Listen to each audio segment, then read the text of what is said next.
दफन करने शमशान गया। जैसे ही उसने गड्ढा खोदना शुरू किया, उसका फावड़ा एक मटके से टकराया। जब मटके को तोड़ा गया तो उसमें सांस लेते हुए एक बच्ची थी,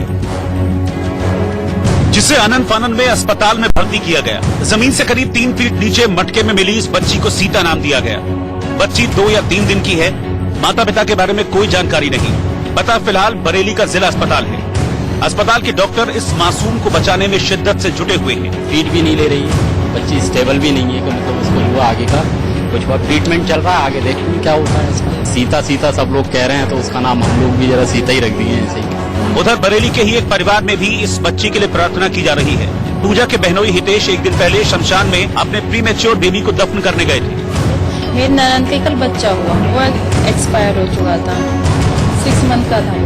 शमशान में हितेश जब गड्ढा खोद रहे थे, उनका फावड़ा इसी मटके से टकराया। वहाँ मौजूद सभी लोगों को एहसास हुआ कि मटके में कुछ है। उन्होंने देखा, बच्चा उठा निकाल के देखा मटका, उसमें से बच्चे के रोने की आवाज आई कि मटका क्यों रखा इसके अंदर, तो उसमें से रोने की आवाज आई। फिर उन्होंने बच्चे वो घबरा गए, एकदम से पीछे हो गए। फिर उन्होंने देखा कि ऐसे कैसे हो गया। फिर उन्होंने एकदम पुलिस को फोन करा, एम्बुलेंस को फोन करा और फिर बाद में दूध का पैकेट मंगाया, उसे रूई से दूध पिलाया।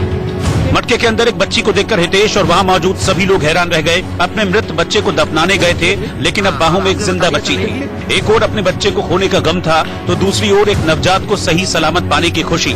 वो लोग भी कहने लगे क्या पता इसके अंदर हमारे बच्चे की जान आ गई हो, क्या पता कुदरत का करिश्मा ही हो, क्या पता वो बच्ची 2 दिन से मरी हुई हो, कोई छोड़ के गया हुआ हो। पुलिस की मौजूदगी में बच्ची को अस्पताल लाया गया। किसी को कुछ पता नहीं कि बच्ची शमशान में कैसे पहुंची, उसकी मौत हो चुकी थी या माँ बाप एक जिंदा बच्ची को दफन कर गए थे। पुलिस की टीम्स लगी हुई है हमारी सिविल ड्रेस में भी और वर्दी में भी। जल्दी ही इस चीज का हम पता लगा लेंगे और जो दोषी हैं उनके खिलाफ कठोर कार्रवाई। लेकिन सीता के लिए शहर भर में दुआएं मांगी जा रही हैं। हरियाणा के मुख्यमंत्री मनोहर लाल खट्टर एक चुनावी रैली में भाषा की मर्यादा भूले और सोनिया गांधी के लिए गलत मुहावरे का इस्तेमाल कर दिया। खट्टर के बयान पर भड़की कांग्रेस ने न सिर्फ मुख्यमंत्री बल्कि बीजेपी पर हमला बोल दिया। खट्टर ने कांग्रेस के परिवारवाद पर निशाना साधा था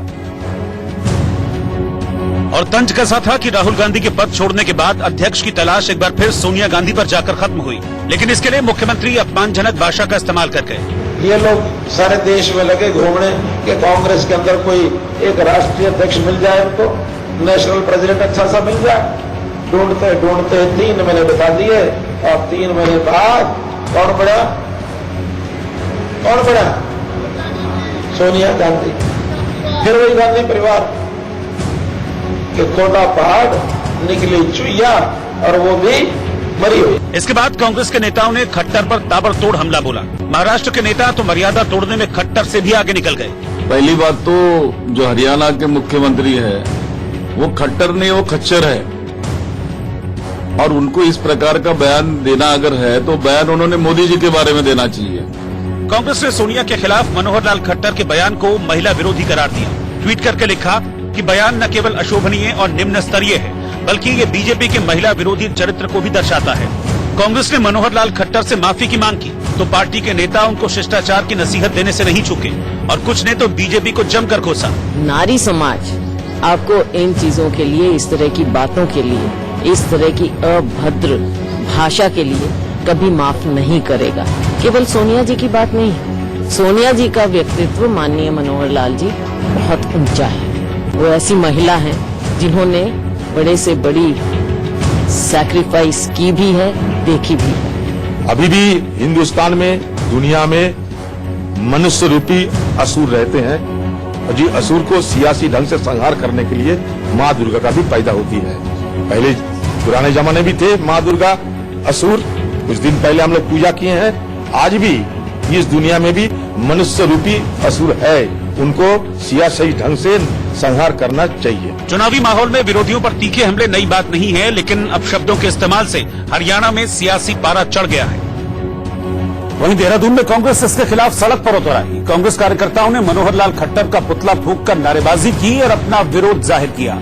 गुस्साए कार्यकर्ताओं ने मुख्यमंत्री से उनके बयान पर माफी की मांग की। बड़ी तादाद में जुटे कार्यकर्ताओं ने बीजेपी के खिलाफ जमकर नारेबाजी की।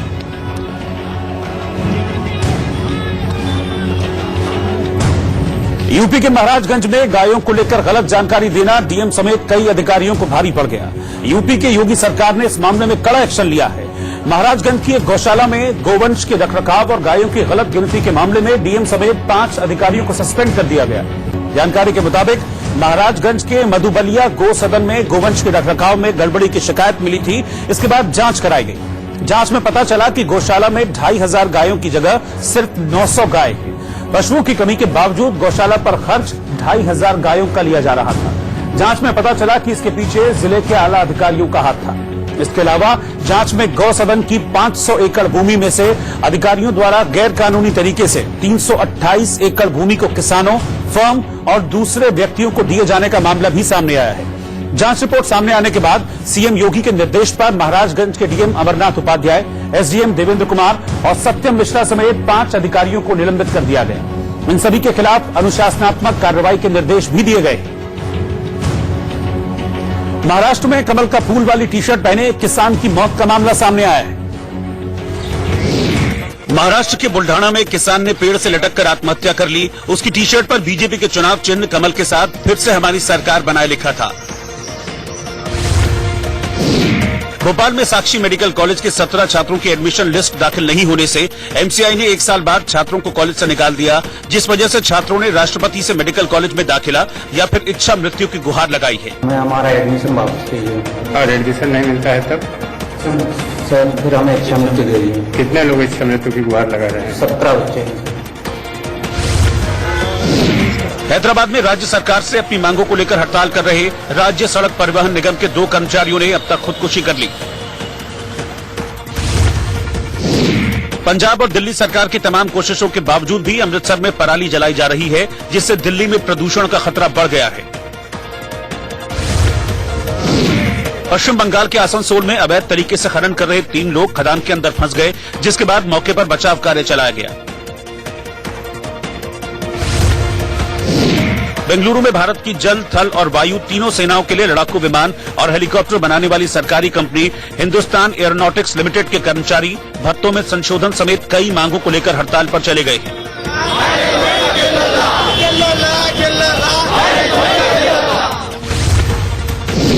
5 दिन के भारत दौरे पर आए नीदरलैंड के राजा विलियम्स अलेक्जेंडर और रानी मैक्सिमा ने राष्ट्रपति भवन में राष्ट्रपति रामनाथ कोविंद और प्रधानमंत्री नरेंद्र मोदी सहित विशेष अतिथियों से मुलाकात की। दिल्ली में पीएम नरेंद्र मोदी की भतीजी दमयंती बेन मोदी से पर्स छीनने वाले दोनों आरोपियों को पुलिस ने छीने गए पूरे सामान के साथ गिरफ्तार कर लिया। मनी लॉन्ड्रिंग केस में आरोपी कांग्रेस नेता डीके शिवकुमार की मां को ईडी ने पूछताछ के लिए नोटिस भेजा है। गाजियाबाद में दशहरे के दिन से लापता एक एलएलबी के छात्र का शव उसके किराए के मकान से बरामद किया गया। उत्तर प्रदेश के मुरादाबाद में छात्रों के बीच मारपीट का एक वीडियो सोशल मीडिया पर वायरल हो गया। बताया गया कि कुछ लड़कों ने एक प्राइवेट कॉलेज की बस रोकी और छात्रों को उतारकर पीटने लगे। देखिए कैसे बस रोकी गई और उसके बाद कुछ लड़के कॉलेज के छात्रों को पीटने लगे।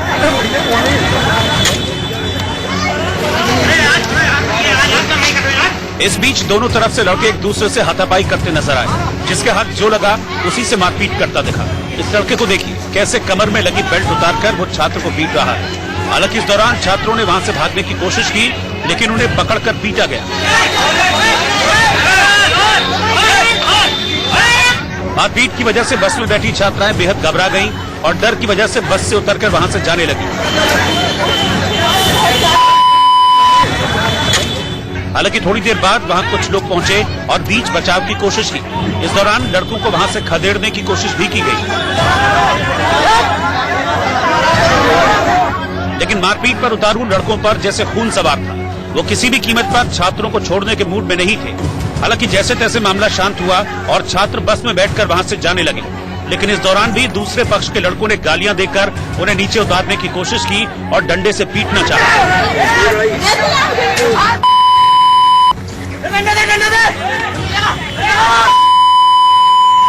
इसके बाद जैसे तैसे जान बचाकर मार खा रहे छात्र वहां से निकलने में कामयाब हुए। बताया गया कि ये वीडियो मुरादाबाद के मैनाठेर थाना इलाके के डिंगरपुर का है। अयोध्या मामले में सुनवाई आखिरी चरण में चल रही है। दुनिया के सबसे विवादित मसले पर अगले महीने फैसला आ सकता है, लेकिन इससे पहले अयोध्या प्रशासन ने एहतियातन अभी से तैयारियां शुरू कर दी हैं और पूरे शहर में करीब 2 महीने के लिए धारा 144 लगा दी है। लिहाजा त्योहारों का सीजन होने के बावजूद भी अयोध्या में एक साथ लोगों के इकट्ठा होने पर प्रतिबंध है। ऐसे में बड़ा सवाल है कि लोग दिवाली कैसे मनाएंगे। इस बीच विश्व हिंदू परिषद को अयोध्या के विवादित स्थल पर दीपोत्सव की अनुमति भी नहीं मिली। राम मंदिर के रिसीवर कमिश्नर मनोज मिश्रा ने मामले पर सुप्रीम कोर्ट का आदेश स्पष्ट किया और कहा कि यहाँ पर परंपरागत कार्यक्रमों के अलावा किसी दूसरे उत्सव की अनुमति नहीं दी जा सकती। मैंने उनको स्पष्ट किया है कि प्रकरण माननीय सर्वोच्च न्यायालय में विचाराधीन है और जो व्यवस्थाएं वहाँ परंपरागत रूप से माननीय न्यायालय के आदेशों के क्रम में चल रही हैं, उससे भिन्न अन्यथा कोई चीज यदि कोई भी पक्षकार करना चाहता है तो उसके लिए उसे माननीय न्यायालय में ही अनुतोष प्राप्त करने के लिए प्रार्थना करनी चाहिए। दरअसल विश्व हिंदू परिषद के एक प्रतिनिधिमंडल ने मंदिर के रिसीवर कमिश्नर मनोज मिश्रा से विवादित परिसर में दीपोत्सव मनाने की अनुमति मांगने के लिए मुलाकात की थी, लेकिन उन्हें दीपोत्सव की अनुमति नहीं मिली, जिसके बाद भी उन्होंने मंदिर परिसर में दीपोत्सव मनाने की उम्मीद जताई। कमिश्नर साहब ने हम लोगों के जो मांग था उस पर उन्होंने गंभीरता से विचार किया, सोचा समझा और कहा कि हर संभव प्रशासन आपको मदद करेगा। भगवान के यहाँ दीप जलाया जाएगा। जब सारी अयोध्या में दीपावली मनाई जाती है तो वहाँ भी मनाई जाएगी। मनाई जाती है उस परंपरा में कुछ विशेष के लिए हम सोचेंगे। प्रशासन ने हमारी मांग को सुना, मुझे उम्मीद है कि हमें अनुमति मिलेगी। जय श्री राम। हाजी महबूब ने भी कहा कि अगर उन्हें दीप जलाने की अनुमति दी जाती है तो हमें भी नमाज की अनुमति अधिकृत परिसर में दी जाएगी। उनकी बातें स्वागत योग्य है, लेकिन उन्हें संवैधानिक अधिकार नहीं है। क्योंकि मेरा रामलला वहाँ बैठे हैं, हमारी पूजा होती है, राग भोग होता है, समैया उत्सव मनाया जाता है, तो दीप क्यों नहीं जलाया जाएगा। लेकिन वहाँ नमाज नहीं पढ़ी जाती है तो नमाज कैसे पढ़ी जाएगी। माना जा रहा है कि प्रशासन का विवादित परिसर में दीपोत्सव न मनाने का कदम सुप्रीम कोर्ट के फैसले से पहले किसी भी विवाद से बचने के लिए उठाया गया है। लिहाजा अयोध्या में अगले 2 महीने तक जलसे, जुलूस और आयोजनों पर रोक रहेगी, क्योंकि डीएम के आदेश के बाद 12 अक्टूबर से 10 दिसंबर तक शहर में धारा 144 लागू है। चप्पे चप्पे पर फोर्स तैनात है और हर गतिविधि पर पुलिस और सुरक्षा बलों की पैनी नजर है। साथ ही अयोध्या में ड्रोन उड़ाने की भी इजाजत नहीं है। इसके अलावा हर तरह के नौका विहार पर भी शहर में प्रतिबंध है। केवल प्रशासनिक काम में लगी नावें ही मजिस्ट्रेट के आदेश से चलेंगी। यही नहीं, अयोध्या में मजिस्ट्रेट की इजाजत के बगैर न तो पटाखों का निर्माण होगा और न ही पटाखा बिक्री की दुकानें बिना अनुमति के लगाई जा सकेंगी। सिर्फ तय जगह पर ही पटाखा बिक्री की दुकानें लगा सकेंगी। अयोध्या मामले में सुप्रीम कोर्ट में 38वें दिन की सुनवाई हुई। इस दौरान मुस्लिम पक्षकारों के वकील राजीव धवन ने कोर्ट से कहा कि दिलचस्प बात यह है कि इस केस की सुनवाई के दौरान सभी सवाल हमसे यानी मुस्लिम पक्ष से ही किए जाते हैं, कभी हिंदू पक्ष से सवाल नहीं किया जाता। हालांकि धवन के इस बयान पर हिंदू पक्षकारों ने आपत्ति जताई। इसके साथ ही राजीव धवन ने कहा कि हमने 6 दिसंबर 1992 को कहा है कि इस केस की सुनवाई के दौरान सभी सवाल हमसे यानी मुस्लिम पक्ष से ही किए जाते हैं, कभी हिंदू पक्ष से सवाल नहीं किया जाता। हालांकि धवन के इस बयान पर हिंदू पक्षकारों ने आपत्ति जताई। इसके साथ ही राजीव धवन ने कहा कि हमने 6 दिसंबर 1992 को ढांचा गिराए जाने के बाद अपनी मांग बदली और हमारी यही मांग है कि हमें 5 दिसंबर 1992 की स्थिति में जिस तरह का ढांचा था उसी स्थिति में हमें मस्जिद सौंपी जाए। धवन ने केस की सुनवाई के दौरान कहा कि मुझे जवाब देने के लिए टाइम नहीं दिया गया है, जो समय सीमा तय की गई है वो काफी नहीं है। इस मामले में बहुत सारे तथ्यों और कानूनी पहलुओं को कोर्ट के सामने रखना है। धवन ने कहा कि इस बात के कोई सबूत नहीं दिए गए कि मेन गुंबद के नीचे ही राम का जन्म हुआ, जबकि गुंबद के नीचे जबरन लोग घुस आए थे। धवन ने कहा कि एएसआई रिपोर्ट में कभी ये नहीं कहा गया कि मंदिर को तोड़कर मस्जिद बनाई गई। जस्टिस बोबड़े और जस्टिस डीवाई चंद्रचूड़ ने कहा कि क्या मुसलमानों का एकमात्र अधिकार होने का दावा करना उनकी दलील को हल्का नहीं करेगा, जबकि हिंदुओं को बाहरी आंगन में प्रवेश करने का अधिकार था। धवन ने कहा कि इससे उन्हें अधिकार तो नहीं मिलता। जस्टिस डीवाई चंद्रचूड़ ने कहा कि कई दस्तावेज हैं जो दिखाते हैं कि वो बाहरी आंगन में रहते हैं। धवन ने कहा कि एक भी ऐसा दस्तावेज नहीं है जो साबित करता हो कि हिंदुओं का वहां पर पहले कब्जा रहा था। जस्टिस डीवाई चंद्रचूड़ ने राजीव धवन से हिंदुओं के बाहरी अहाते पर कब्जे के बारे में पूछा। जस्टिस डीवाई चंद्रचूड़ ने कहा कि 1858 के बाद के दस्तावेजों से पता चलता है कि राम चबूतरा की स्थापना की गई थी, उनके पास अधिकार था। हालांकि मुस्लिम पक्ष के वकील राजीव धवन ने कहा कि विश्वास, यात्रा वृतांत, स्कंद पुराण उन्हें जमीन का मालिकाना हक नहीं दे सकते। इसी के साथ मुस्लिम पक्ष की दलीलें खत्म हो गई। और इस बीच खबर है कि 16 अक्टूबर तक अयोध्या केस पर सुनवाई खत्म हो सकती है। इसके अलावा सुप्रीम कोर्ट ने सुन्नी वक्फ बोर्ड की सुरक्षा बढ़ाने के निर्देश दिए। वहीं कहा जा रहा है कि अयोध्या पर फैसले के बाद हिंदू पक्ष 400 विवादित मस्जिदों पर कानूनी लड़ाई लड़ने के मूड में है। यूपी में एक सिलेंडर ब्लास्ट से 12 लोगों की मौत हो गई। उत्तर प्रदेश के मऊ जिले में सिलेंडर ब्लास्ट से एक 2 मंजिला मकान धराशायी होने से 12 लोगों की मौत हो गई, करीब 1 दर्जन लोग घायल हो गए। देश की पहली दृष्टिबाधित आईएएस अधिकारी प्रांजल पाटिल ने केरल की राजधानी तिरुवनंतपुरम के सब कलेक्टर की जिम्मेदारी संभाल ली, जहां कर्मचारियों ने उनका जोरदार स्वागत किया। दिल्ली में एनआईए के राष्ट्रीय सम्मेलन में बताया गया कि अब तक देश में आईसिस के 127 संदिग्ध आतंकियों को गिरफ्तार किया गया है, जबकि 125 आतंकियों की सूची तैयार की गई है। मध्य प्रदेश के होशंगाबाद में एक सड़क हादसे में राष्ट्रीय स्तर के 4 हॉकी खिलाड़ियों की मौत हो गई, जबकि 3 गंभीर रूप से घायल हो गए। दिल्ली पुलिस ने वसंत कुंज इलाके में एक होटल पर छापेमारी कर जुए के खेल का भंडाफोड़ करते हुए 50 से ज्यादा लोगों को गिरफ्तार कर लिया, जिनसे करीब 11 लाख रुपए बरामद किए गए हैं। मध्य प्रदेश के दमोह जिले में शरद पूर्णिमा के मौके पर प्रसाद खाने से एक महिला की मौत हो गई, जबकि 1 दर्जन से अधिक लोग बीमार हो गए। पंजाब के कपूरथला में गुरु नानक देव जी को उनके 550वें प्रकाश पर्व पर जैव विविधता वाला पार्क समर्पित किया गया, जिसमें 200 से ज्यादा विलुप्त हो चुके पेड़ों को लगाया गया। जम्मू कश्मीर के कठुआ में राज्यपाल सत्यपाल मलिक ने पासिंग आउट परेड में सेना की जमकर तारीफ करते हुए कहा कि जवानों की बदौलत ही पिछले 2 महीनों में एक भी गोली नहीं चली। एक भी गोली नहीं चली है पूरे 2 महीने में, एक भी। और इस बात को जगह जगह दोहरा रहे हैं होम मिनिस्टर भी और प्राइम मिनिस्टर भी। सिर्फ आपका जज्बा, आपका जब, आपकी जिम्मेवारी, इसकी वजह से गोली नहीं चली है। उत्तराखंड के पिथौरागढ़ में 3 अक्टूबर से चल रहे भारत और कजाकिस्तान का संयुक्त सैन्य अभ्यास पूरा हो गया, जिसमें कजाकिस्तान ने भारत से आतंकवाद के खिलाफ लड़ने की ट्रेनिंग ली।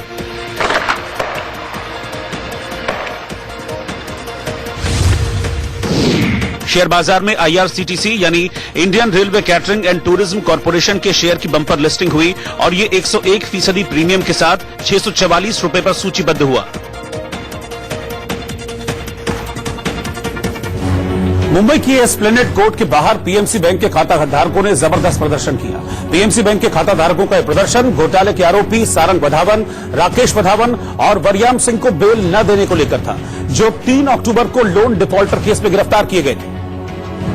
हालांकि कोर्ट ने आरोपी राकेश वाधवन, सारंग वाधवन और वरयाम सिंह को बेल नहीं दी और उन्हें 16 अक्टूबर तक पुलिस कस्टडी में भेज दिया। लेकिन सुबह Punjab and Maharashtra cooperative bank के जमाकर्ताओं ने कोर्ट के सामने जमकर विरोध प्रदर्शन किया।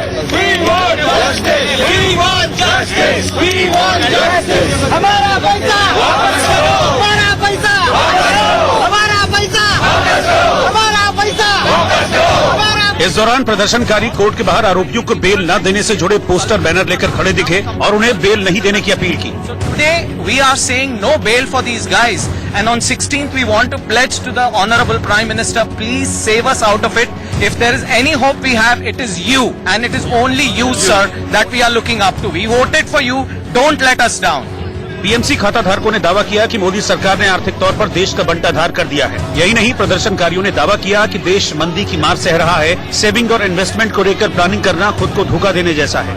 जिनके पास थोड़ा बहुत पैसा है वो जैसे तैसे गुजर बसर कर रहे हैं और अपने खर्चों में कटौती करके उसे बैंकों में जमा कर रहे हैं। लेकिन सवाल ये है कि क्या बैंकों में पैसा सुरक्षित है? हालांकि इन लोगों ने दिवाली से पहले प्रधानमंत्री से उनका पैसा उन्हें वापस दिलाने की मांग की है।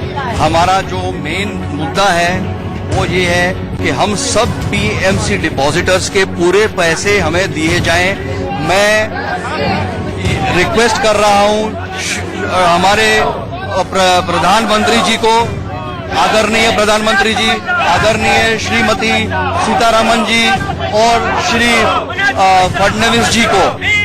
इससे पहले पता चला कि पंजाब एंड महाराष्ट्र बैंक घोटाले के मुख्य आरोपी और एचडीआईएल के मालिक सारंग और राकेश वधावन के पास 2100 एकड़ की जमीन भी है, जिसकी बाजार में 3500 करोड़ की कीमत बताई गई। अब प्रवर्तन निदेशालय जमीन को जब्त करने जा रहा है। ये जमीन वसई पालघर के 7 अलग अलग गाँव में स्थित है। हालांकि पीएमसी बैंक के खाता धारकों के लिए इस वक्त राहत की खबर यह है कि इस पैसे निकालने की सीमा को 25,000 से बढ़ाकर 40,000 कर दिया गया है। जम्मू कश्मीर में पिछले 70 दिनों से बंद मोबाइल पोस्टपेड सेवा बहाल हो गई है। जम्मू कश्मीर में अनुच्छेद 370 और धारा 35A को हटाए जाने के बाद सरकार ने मोबाइल फोन सेवा पर पाबंदी लगा दी थी। हालांकि भी 40 लाख यूजर्स के लिए पोस्टपेड मोबाइल सेवा शुरू की गई है, जबकि 30 लाख से ज्यादा प्रीपेड मोबाइल फोन और इंटरनेट सेवाएं फिलहाल बंद रहेंगी। लिहाजा जम्मू कश्मीर में करीब 70 दिनों बाद मोबाइल फोन की घंटियां बजनी शुरू हो गईं और दोपहर से घाटी के 40 लाख से ज्यादा मोबाइल फोन एक्टिव हो गए। हालांकि ये सभी फोन पोस्टपेड सेवा वाले हैं। देखिए कैसे इंडिया न्यूज के श्रीनगर संवाददाता आरिश बिलाल के फोन में भी नेटवर्क आया और उन्होंने नोएडा में मौजूद हेड ऑफिस में अपने फोन से बात की। तो अब मैं जो है तकरीबन 1 महीने के बाद अपने ऑफिस से संपर्क करने की कोशिश करूंगा मोबाइल फोन से। तो अभी मैंने जो है अपने जो हमारा जो ऑफिस है, सेंट्रल ऑफिस जो है, वहां पे मैंने फोन लगा दिया है। स्पीकर पे मैंने फोन डाल दिया है। Hello hello. हाँ जी जी मैं श्रीनगर से आरिश बिलाल बोल रहा हूँ। जी सर, फोन चल गया क्या? जी बिल्कुल फोन चल गया। तो काफी समय के बाद मैं दोबारा से मोबाइल फोन से अपने ऑफिस से संपर्क कर पा रहा हूँ। तो आपको आवाज आ रही है मेरी? जी बिल्कुल आ रही है सर, मैं भी आपसे बात कर पा रहा हूँ और काफी लंबे समय बाद ही मेरी आपसे बात हो पा रही है। जी बिल्कुल। हम लोग लैंडलाइन पे ही आपसे संपर्क कर पा रहे थे। हालांकि सरकार ने फिलहाल पोस्टपेड मोबाइल पर कॉलिंग की सुविधा शुरू करने का फैसला किया है। लोगों को मोबाइल इंटरनेट के लिए अभी कुछ और दिन इंतजार करना पड़ेगा। इसके साथ ही प्रीपेड सेवा पर भी फैसला बाद में होगा। इस बीच पोस्टपेड सेवा बहाल होने से लोगों ने राहत की सांस ली और अपनों से बात होने पर खुशी जताई। जी ये बहुत अच्छी बात है। ये प्रॉब्लम हो रही थी, लोग बहुत सफर कर रहे थे। ये तो पोस्टपेड इन्होंने अभी चालू किया, ये प्रीपेड भी होना चाहिए तो भी फायदा मिलेगा लोगों को। और नेट की वजह से भी बहुत प्रॉब्लम हो रही है यहाँ पे। कुछ बिजनेस सारा इससे लॉस हो गया, बहुत सारा लॉस हो गया। जी मोबाइल सर्विस रेस्टोर होने से बहुत राहत मिलेगी, लेकिन उन्होंने बताया, गवर्नमेंट बता रहा है कि सिर्फ पोस्ट पेड रेस्टोर हो जाएंगे। बेहतर ये होता है कि अगर प्रीपेड भी रेस्टोर हो जाते तो और भी राहत मिलती है। दरअसल जम्मू कश्मीर को विशेष राज्य का दर्जा देने वाले अनुच्छेद 370 को 5 अगस्त को रद्द करने के बाद से ही कश्मीर में एहतियात के तौर पर मोबाइल फोन सेवाओं और इंटरनेट सुविधाओं को बंद कर दिया गया था। हालांकि धीरे धीरे श्रीनगर में हालात सामान्य हो रहे हैं। साप्ताहिक बाजार खुले हैं, कई दुकानें लाल चौक पर खुलने लगी हैं। सर्दियों के मद्देनजर बाजार में कपड़े और अन्य सामान खरीदने के लिए लोग घरों से निकल रहे हैं। हालांकि सड़कों पर आवाजाही फिलहाल कम है। पाकिस्तान के बालाकोट में भारतीय वायुसेना के हमले के बाद एक बार फिर बालाकोट में आतंकी गतिविधियां बढ़ गई हैं। सरकार के सूत्रों के मुताबिक पाकिस्तान में खैबर पख्तूनख्वा प्रांत के बालाकोट में जैश ए मोहम्मद के लगभग 50 आतंकवादी ट्रेनिंग ले रहे हैं। ये आतंकवादी आत्मघाती हमलावर हैं जिन्हें कश्मीर और अफगानिस्तान में हमले करने के लिए तैयार किया जा रहा है। खुफिया इनपुट है कि आतंकवादियों के एक समूह को सुरक्षा बलों को निशाना बनाने के लिए बालाकोट से भेज दिया गया है। इन आतंकी ट्रेनिंग कैंप पर भारत की खुफिया एजेंसी टेक्निकल सर्विलांस के जरिए बराबर नजर रख रही है। इस साल फरवरी में भारतीय सेना की सर्जिकल स्ट्राइक के बाद बालाकोट का आतंकी कैंप बंद हो गया था, लेकिन तकरीबन 6 महीने बाद उसे फिर से खोल दिया गया है। भारतीय मूल के अर्थशास्त्री को नोबेल पुरस्कार दिया गया। भारतीय मूल के अभिजीत बैनर्जी और उनकी पत्नी एस्थर डफलो समेत 3 लोगों को वैश्विक गरीबी खत्म करने के प्रयोग के शोध पर अर्थशास्त्र में नोबेल पुरस्कार मिला। छत्तीसगढ़ के मुंगेली में अच्छी बारिश के बाद करीब 40 हैंडपंप और ट्यूबवेल से अपने आप पानी निकल रहा है, जिसे देखकर लोग परेशान हैं। इंदौर के एमवाय अस्पताल में एक नर्स के साथ एक मरीज के साथी द्वारा मारपीट और गाली गलौज के बाद नर्सिंग स्टाफ ने काम बंद कर परिसर में प्रदर्शन किया। मध्य प्रदेश के खंडवा में संस्कृति विभाग की ओर से मशहूर फिल्म निर्देशक प्रियदर्शन को राष्ट्रीय किशोर कुमार सम्मान से सम्मानित किया गया।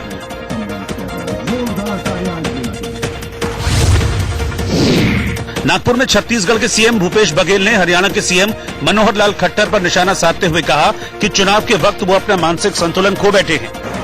खट्टर जी के बारे में कुछ कहना मतलब अपनी जुबान खराब करना।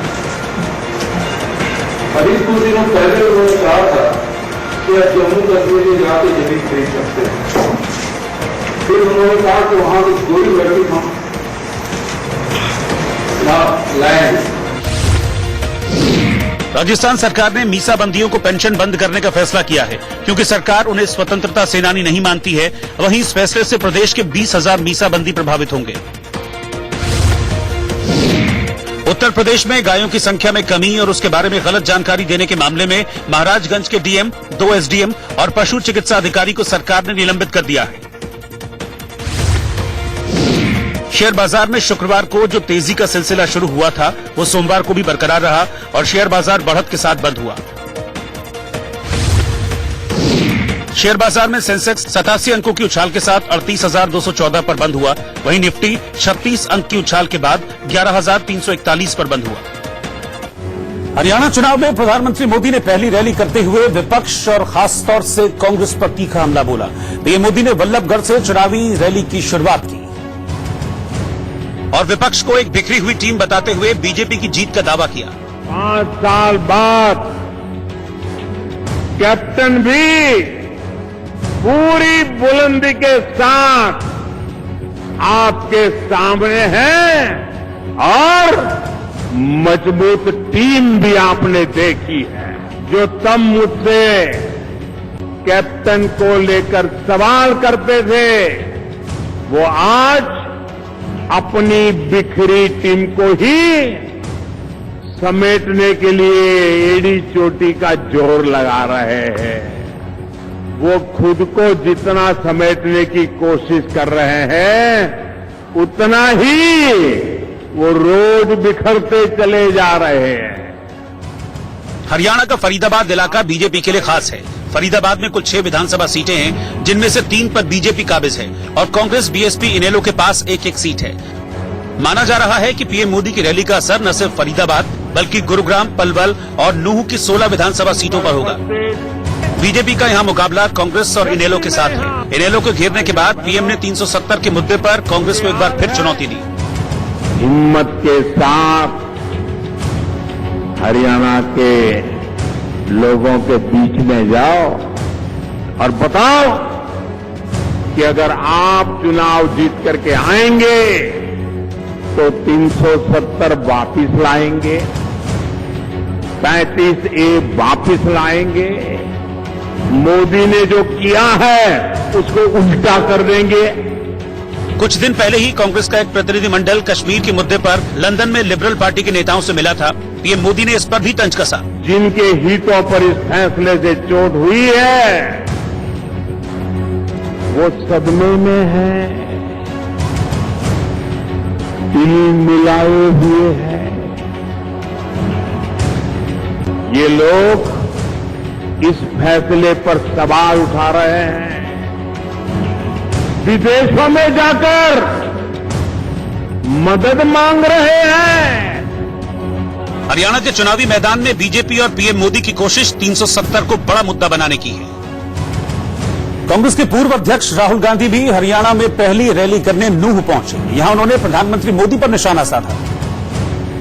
अंबानी अदानी का लाउड स्पीकर है नरेंद्र मोदी, समझो बात, लाउड स्पीकर है, दिन भर उनकी बात करता है।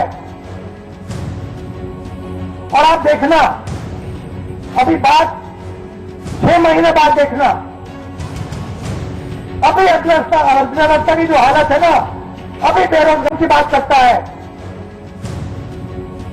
और आप देखना, अभी बात 6 महीने बाद देखना, अभी अर्थव्यवस्था की जो हालत है ना, अभी बेरोजगारी, आप 6 महीने बाद देखना यहां पे क्या होता है, हिंदुस्तान में देखना क्या होता है। क्योंकि आप युवाओं को बिना भविष्य दिखाए बेवकूफ बनाए सरकार नहीं चला सकते हो। यूपी के गाजियाबाद में किराएदार का शव मकान के बेसमेंट में मिलने से इलाके में हड़कंप मच गया। दरअसल LLB कर रहा छात्र पिछले कई दिनों से लापता था, जिसकी तलाश में पुलिस कई दिनों से थी। पंकज नाम का एक छात्र दशहरा वाले दिन अचानक गायब हो गया था, जिसके बाद पंकज के रूममेट ने इसकी सूचना पंकज के परिवार वालों और पुलिस को दी। 12 अक्टूबर को पुलिस ने इस मामले में FIR दर्ज कर जांच शुरू कर दी। कई दिनों के बाद पुलिस को पंकज का शव उसी मकान के बेसमेंट में मिला जहां वो किराए पर रह रहा था।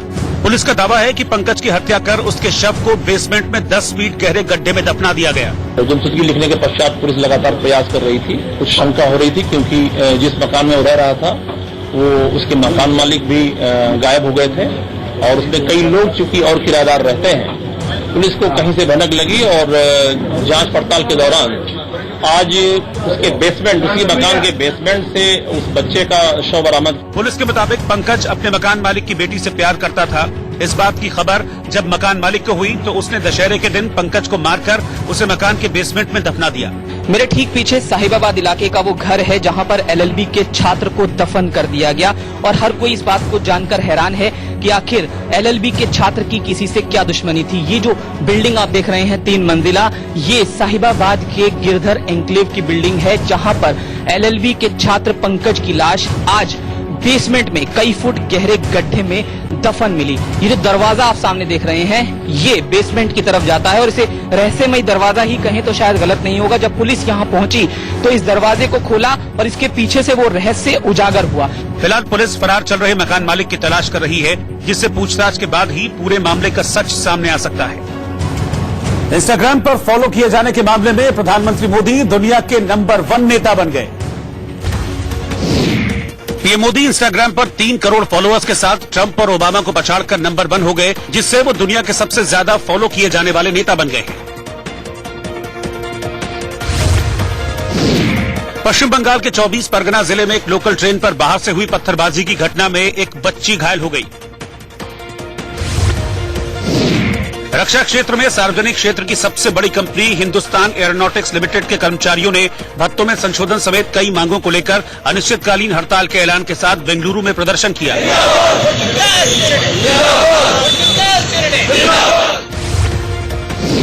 सुप्रीम कोर्ट ने उस याचिका को खारिज कर दिया जिसमें सोशल मीडिया के अकाउंट को आधार कार्ड से जोड़ने के लिए केंद्र को पर्याप्त कदम उठाने के निर्देश दिए जाने का अनुरोध किया गया था। हैदराबाद से गिरफ्तार सिमी आतंकी अजहरुद्दीन उर्फ केमिकल अली को रायपुर पुलिस ने एनआईए कोर्ट में पेश किया, जहां सुनवाई के बाद कोर्ट ने उसे 24 अक्टूबर तक न्यायिक हिरासत में भेज दिया है। मध्य प्रदेश के छिंदवाड़ा शहर में सबसे व्यस्त परशुराम चौक पर बने सेल्फी जोन पर मुख्यमंत्री कमलनाथ ने सेल्फी ली, जिसे देखने के लिए बड़ी संख्या में लोग मौजूद थे।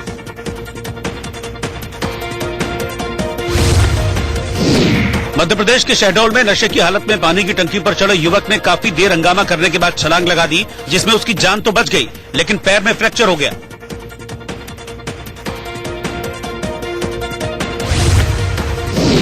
सुपरस्टार रजनीकांत ने बेटी ऐश्वर्या और दामाद धनुष सहित ऋषिकेश के दयानंद आश्रम में ध्यान लगाया।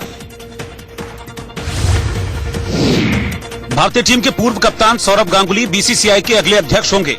सौरव गांगुली इकलौते ऐसे उम्मीदवार रहे जिन्होंने इस पद के लिए नामांकन किया। गांगुली 23 अक्टूबर को आधिकारिक रूप से बीसीसीआई के अध्यक्ष हो जाएंगे।